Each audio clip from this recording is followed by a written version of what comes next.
At the start of the movie, a woman named Evelyn is seen doing some furniture work. She, along with her family, have recently shifted to a new home and are looking forward to starting a business there. She appears to be good at carpentry and gently places a few sculptures on the shelves she has built. After finishing up, Evelyn receives a text from her husband, Red, who tells her to come and pick up their son, Kane, from school. Here, we get to know that Red is working at the same school as a construction supervisor. Moments later, Evelyn arrives at the school and greets her husband. She then bumps into the principal, Mrs. Raleigh, and expresses her gratitude for letting her son study there. Mrs. Raleigh simply replies that it's her job to provide quality education and also reveals that Kane is having trouble adjusting to this new environment. She, nonetheless, is certain that the boy will eventually make friends and become more outgoing. After this, Evelyn approaches Kane, who is sitting alone in the school garden. She gives him a new toy to cheer him up, and the two head home. On the way, Evelyn asks her son how his day went, hoping for a positive answer. But Kane expresses his frustration at the school, revealing that he hates everything about it. The students are mean to him, and the teachers always berate him. He then mentions that he wants to change schools, but Evelyn asserts that it is not possible because it's the best school in town.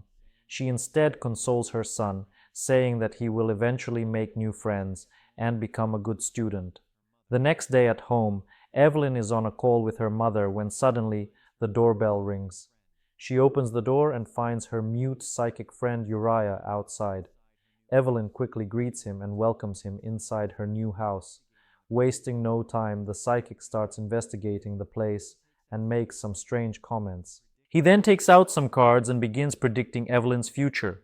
At first he says that her husband will soon bring in a lot of money, which delights her. However, on picking another card, he predicts that trouble will soon befall on the family. As the duo is busy talking, Red arrives home with Kane. He informs Evelyn that Kane was involved in a fight at school, resulting in a 3-day suspension.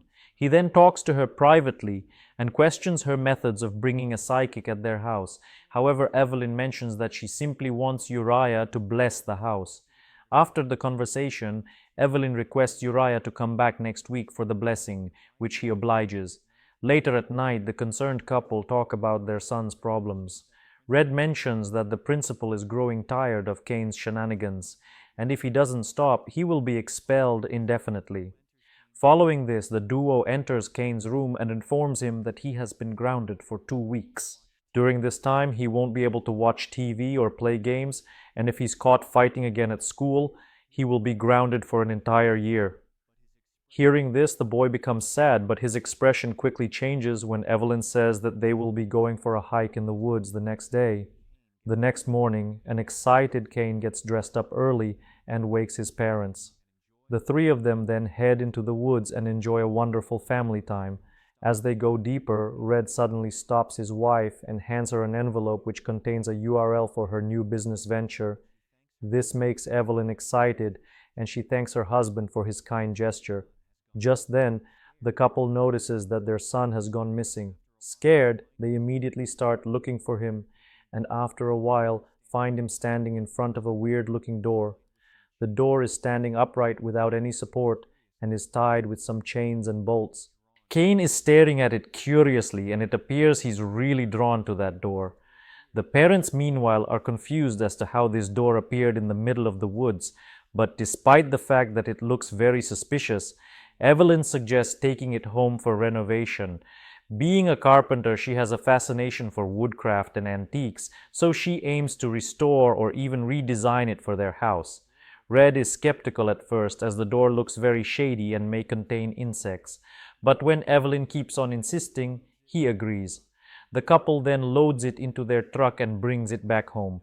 In the next scene, Evelyn wastes no time and starts refurbishing the door using all her skills. It takes 3 whole days during which she sands, scrubs, and paints the door until it looks brand new. The couple was planning to buy a door for their closet anyway, so Red happily fixes it there. Later that night, the door slowly opens, implying that a mysterious energy has entered the house. The following morning, Evelyn finds some half-eaten food in the kitchen and assumes that Kane is responsible, but on being asked, The little kid denies it. After a while, Evelyn takes out a jacket from the closet and leaves for the market. She does her usual grocery shopping, but as she's returning home, something shocking happens. She finds several maggots inside the jacket's pocket, causing her to gasp in horror and immediately throw it away. Upon returning home, Evelyn shares the bizarre incident with Red and suspects that their son is responsible for it. Red believes the boy is just having some fun, but he assures her that he'll have a word with Kane.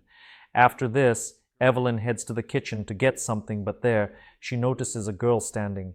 She panics and immediately turns on the lights, only to find that it's none other than her son. Kane informs her that he is having trouble sleeping, as every time he closes his eyes, he sees a monster chasing after him. However, his parents assure him that there's no such thing as monsters and put him to bed.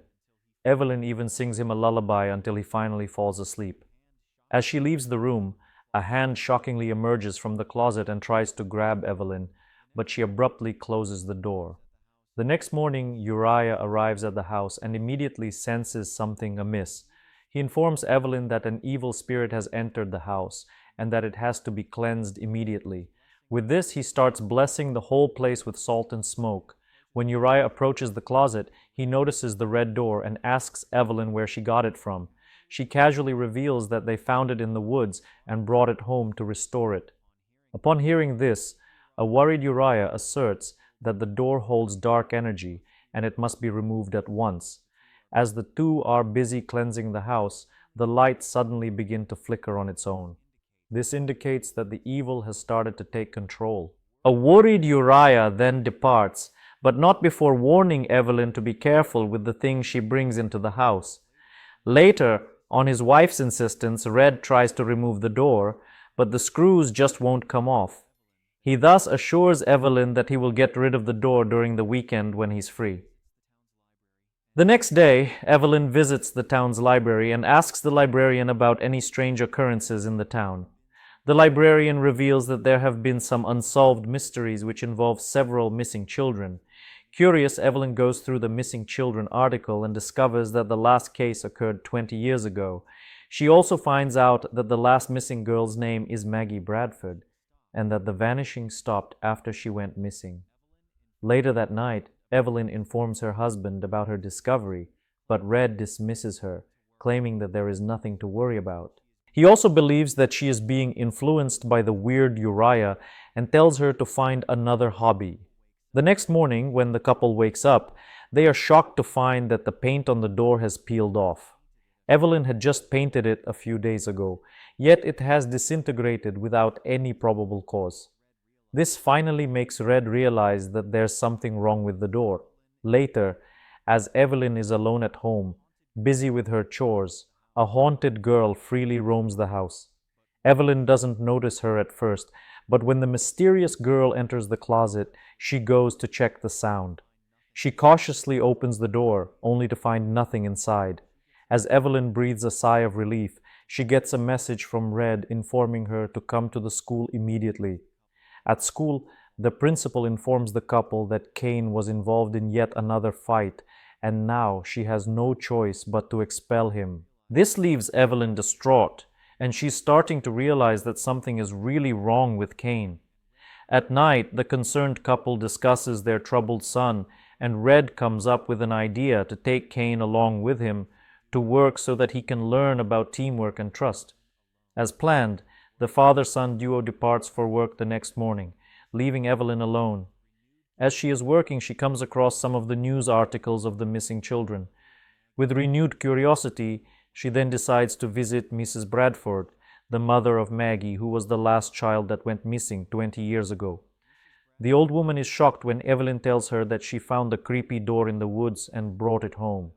Mrs. Bradford claims that she has made a big mistake by bringing the door to her house. Meanwhile, Red finishes his work early and drops Kane home. Back at Mrs. Bradford's house, she starts revealing the story of the cursed door. Many years ago, her daughter used to visit an abandoned house which many believed was cursed. Mrs. Bradford warned Maggie not to venture around that house, but the girl was strangely attracted to it and kept going. Then one day she disappeared without a sight. Since many other children had also vanished at the time, Mrs. Bradford decided to take matters into her own hands. She took several gallons of kerosene and burned the entire house in an attempt to stop the evil. However, the door refused to burn, so Mrs. Bradford buried it 8 feet under the ground. Even this time, the door resurfaced again and stood still, as if it wanted something. With no options left, Mrs. Bradford wrapped the door in chains and left it to rot in the woods. Since then, no child has gone missing, but now the evil has been let loose again.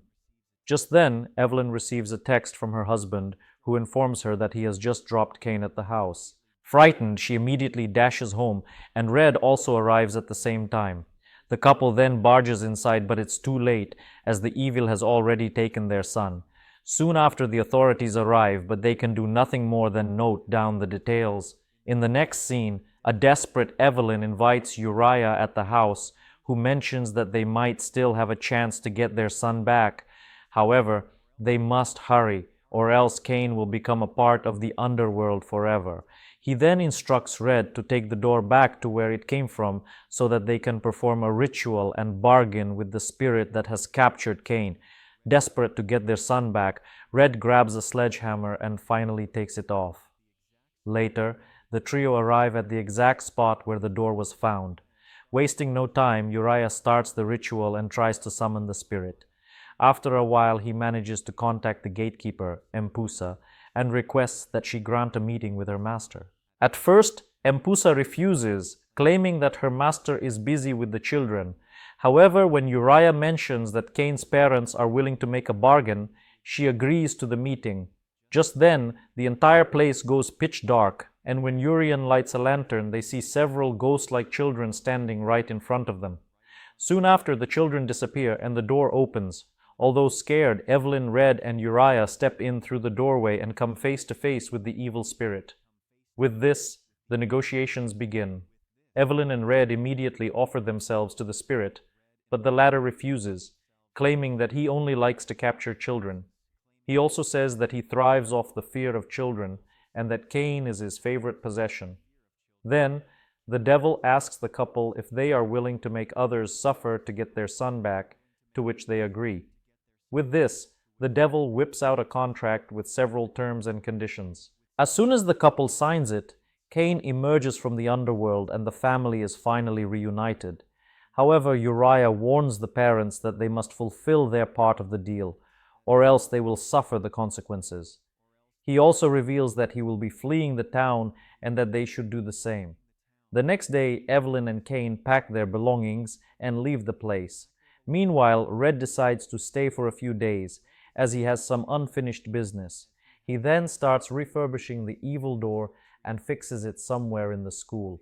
At last, he hands the key to Mrs. Riley before finally leaving. In this way, the door is placed in the school where the demon can get his hands on several children. This is the bargain that Evelyn and Red had to make in exchange for their son.